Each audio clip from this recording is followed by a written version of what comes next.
A few years ago in 2013, Purdue surveyed a group of large producers across the whole Midwest area. And they were trying to find out a lot of different things, but the one thing that they found, one of their survey points, was they wanted to know what these large producers, what do they look for in their salespeople that come out and call on them on their farms? And the number one quality that the producers were looking for was honesty. Now the reason, you say, well, that seems easy. We all can be honest. But obviously there's an issue with this if that's the number one thing that they're in search of. They were in search of somebody to call on them frequently or become their best friend or be the most technically competent. It was honesty. It sets you apart from all the other people. And we're going to talk about that here in today's presentation, how you can show up in a sincere, honest manner with your customers. Your word has to be your bond. Honesty versus the sale. Well, let's talk a little bit about what that means. Sometimes in the search and the drive and the ambition to go after the sale, there's a little gray area around honesty. And this is where we get into trouble frequently. We're going to talk about that. Don't be afraid to say, I don't know. This is another thing that you have to understand. Your customer obviously knows that you don't know everything there is to know. He knows that you may have to go back and do research to figure it out. Don't be afraid when you run into that to say, I don't know. It's not a weakness. So I say honesty is the number one thing that producers are looking for in the salespeople that drive onto their farms. Well, what does that look like? How do you do that? Well, certainly it's being honest. It's obvious. But there's more to it than that. And it gets challenging at times. And let me tell you a couple examples.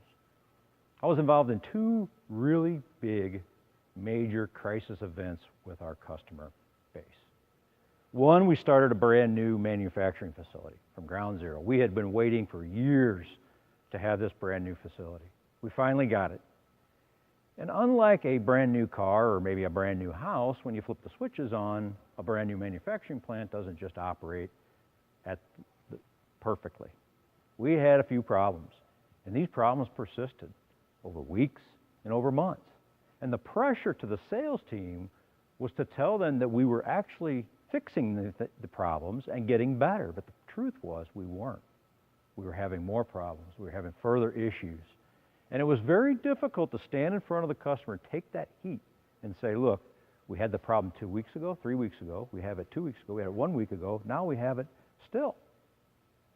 But there was some of the team that decided, well, they wanted to kind of massage the truth a little bit, whatever you want to call that. If it's lying, it's lying. But I think they just massaged the truth. It wasn't ill intention. It was simply under the pressure.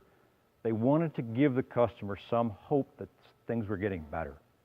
And that moment when they did that, sometimes they got away with it. Sometimes they didn't. And when they didn't, the customer realized there was a lack of trust, and that person wasn't honest with them. And that happened with the sales team, operations team, and everybody in the distribution team because truckers were involved in this situation. A few years later, we had another major crisis event, and that was our trucking company quit us. And it's not exactly easy to find a whole other trucking company on a spur of the moment, so we struggled to get our products delivered. And in doing so, we had the same exact problem. We had to tell people, our customers, here's what's going on, here's what we're doing, and I'll tell you what happened. When it was brutally honest, when we were brutally honest with our customers, the customers certainly had to have their products. They had to feed their animals, so they would, if we couldn't provide it at all, they would have to go out and get it. But the real important thing that occurred is they saw our honesty, they saw our hard work, they saw all the effort we were making, and they actually got on our side. They realized we had a problem, that we were trying to do our best to handle it, and they gave us the benefit of the doubt. And when the whole situation was done, and we had a trucking company up and running, almost 100%, not 100%, but almost 100% of the customers came back to us and realized, hey, when things get tough, they're not going to cut on us, they're not going to lie to us, they're going to tell us the truth and be honest and straightforward, but they're going to take care of us the best they can. They're going to work hard for us. And that was a moment of honesty in both those situations that really resonated with me over the years. And it's how I operate my business today.